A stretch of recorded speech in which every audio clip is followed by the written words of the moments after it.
Kemana orang kaya menyimpan uangnya selama pandemi?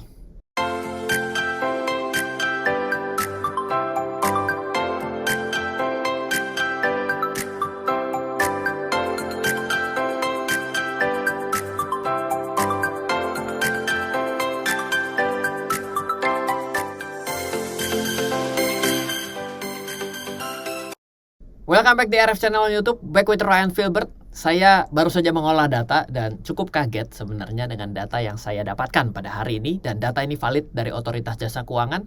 Dan yang mana jawabannya? Kemana orang kaya menyimpan uangnya selama pandemi?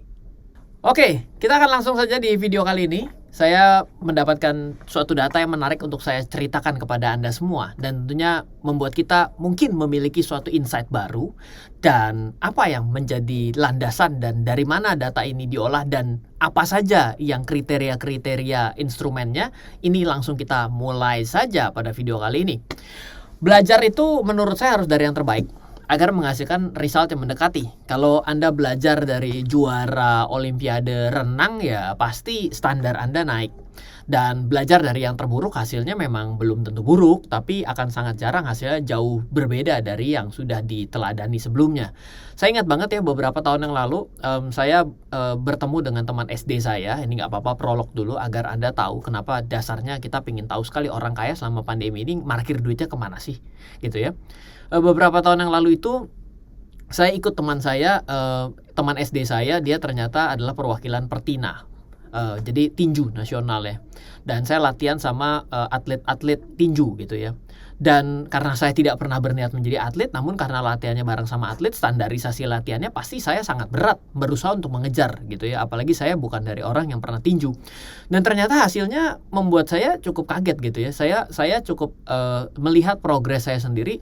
Saya jadi jauh lebih baik dan cepat untuk belajar. Bukan karena saya yang orang yang jago belajar, namun karena saya berdekatan dengan yang memang standar nasional membuat saya menjadi bisa untuk jadi lebih baik. Sama ketika Anda mau coba menjadi orang kaya, Anda ingin menjadi orang kaya, cara yang terbaik adalah berpikir di mana mereka itu memarkirkan uangnya, sehingga secara otomatis kita memiliki kemiripan dengan mereka. Ya tinggal kita siapkan uangnya seperti itu ya, karena kita sudah berada di jalur yang sama. Nah, apakah selama pandemi orang kaya itu tidak berinvestasi?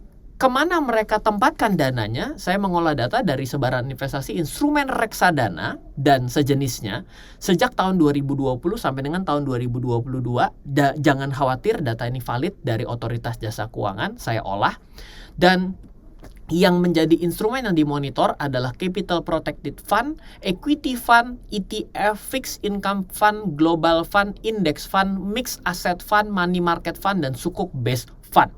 Nah, apa saja? Oke, saya akan coba ceritakan sedikit ya mengenai klasifikasinya. Di OJK membagi untuk mutual fund kira-kira seperti ini, di mana Capital Protected Fund ini namanya adalah reksadana terproteksi. Oke, tapi reksadana terproteksi ini tidak bisa dibeli dengan seribuan rupiah, tapi harus dengan size tertentu dan ada grace periodnya untuk menahan. Tidak bisa seperti reksadana pada umumnya yang bisa dibeli dijual sekaligus, itu akan terkena penalti.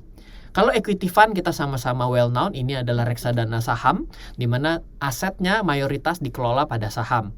Exchange traded fund ini adalah reksadana berbasis indeks yang bisa diperjualbelikan selama bursanya buka, yang ditawarkan di Bursa Efek Indonesia. Depannya kodenya X. Sedangkan fixed income fund adalah reksadana pendapatan tetap atau disebut dengan reksadana surat hutang. Jadi ini basisnya adalah mayoritas dikelola pada surat hutang. Global Fund adalah reksadana yang penempatannya bukan hanya ditempatkan pada saham-saham Indonesia ataupun efek yang ada di Indonesia, tapi efek luar negeri. Makanya namanya adalah Global Fund. Index Fund adalah reksadana indeks. Jadi ini meniru persis seperti let's say IDX 30, LQ45 itu dibeli 45 sahamnya. Makanya disebut sebagai mutual fund index. Lalu mixed asset fund adalah reksadana campuran. Reksadana campuran itu adalah campuran antara saham dan surat hutang. Jadi 50-50 atau seperti apa si fund manager investasi berpikir mana yang lebih bagus maka akan sedikit dibobot ke arah sana.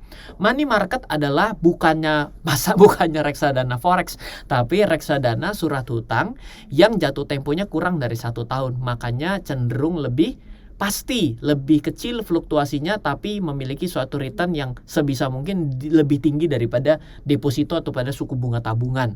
Nah, sukuk based fund adalah reksadana surat hutang berbasis syariah.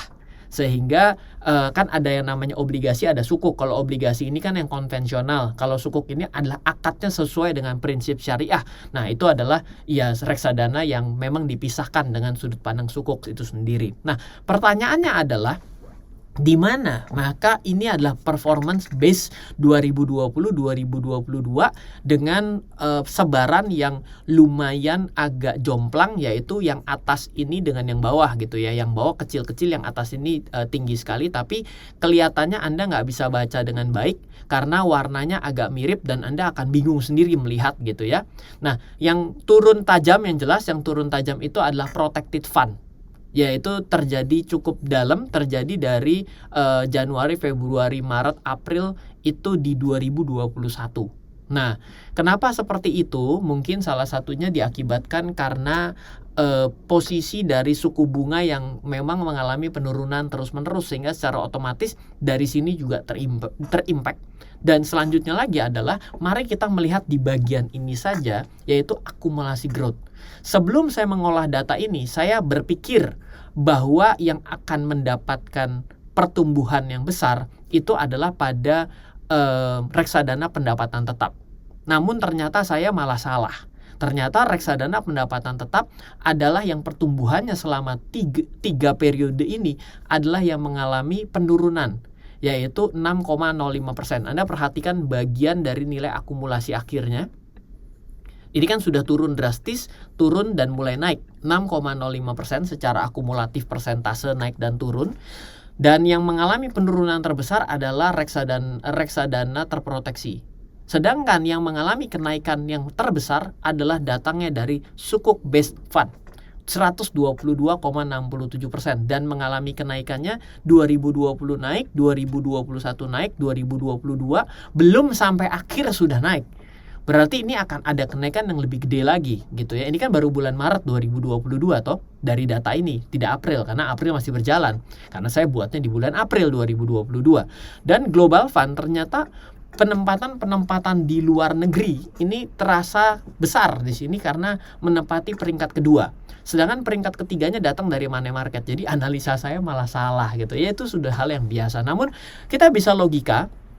Kalau money market, logikanya sederhana. Ketika suku bunga deposito mengalami penurunan, maka orang akan mencari yang memiliki resiko kurang lebih setara dengan imbal yang lebih tinggi.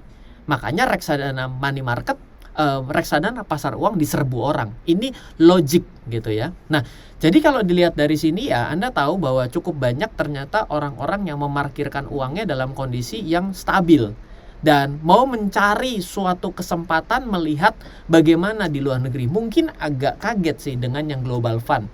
Karena kalau kita perhatikan dari indeks-indeks di dunia, ya mungkin kalau maksudnya adalah global fund pada perginya ke market Amerika, make sense. Karena Amerika mengalami rekor selama 2020 ke 2022. Dan inflasi, tingkat inflasinya mengalami kenaikan. Tapi kalau kita melihat dari sudut pandangnya adalah Hang Seng ataupun dari China gitu ya, dan jangan ditambah Rusia, itu lebih kacau lagi gitu ya. Itu penurunannya dalam 3 periode ini mengalami penurunan yang besar. Atau memang ternyata orang melihat dengan sudut pandang yang terbalik bahwa penurunan yang besar adalah suatu peluang, itu adalah suatu hal yang berbeda. Namun tidak juga tuh dengan equity fund kita boleh dibilang pergerakannya tidak kemana-mana. Ya kan, karena nilai cuma kenaikan 2,63% secara akumulatif dari 2020 ke 2022 ternyata tidak seperti kita melihat indeksnya sendiri. Tapi yang menarik juga di sini kita bisa lihat bahwa orang banyak yang pergi ke ETF. Nilainya adalah 14,33. Jadi ini juga menjadi sesuatu orang mulai tidak berbicara mengenai pengelolaan, tapi maunya adalah langsung membeli indeksnya. Dan ini sudah mulai seperti tren yang ada di Amerika. Saya tahu bila Anda yang mengikuti pada video ini dan mulai terasa ngap karena banyak sekali istilah baru dan tidak menyangka bahwa reksadana sebegitu banyaknya, ya memang yang well known hanya 4, yaitu adalah reksadana pasar uang, reksadana pendapatan tetap, campuran, dan saham. Ketika Anda mendapatkan ini mungkin jadi agak bingung, saya paham sekali. Mungkin saran saya ada 2 buku yang sudah saya tuliskan. Bukunya berjudul Menjadi Kaya dan Terencana dengan Reksadana dan Menjadi Tambah Kaya dan Terencana dengan Reksadana. Dan coba Anda minta kepada tim saya, dengan Anda membuka akun pada tim saya, Anda akan dibantu untuk mendapatkan modul untuk belajar reksadana juga. Silahkan Anda bisa coba minta akses downloadnya sehingga Anda bisa belajar dengan lebih jauh terkait dengan reksadana itu sendiri. Tapi lebih daripada itu, maka saya bisa mengatakan bahwa ini adalah suatu pergerakan yang menarik. Saya agak kaget dengan melihat sukuk base fund ternyata yang diserbu orang secara rame-rame. Semoga apa yang kita bagikan pada video kali ini menjadi bermanfaat buat kita bersama. Sampai ketemu pada video selanjutnya. Dari saya Ryan Filbert, salam investasi untuk Indonesia.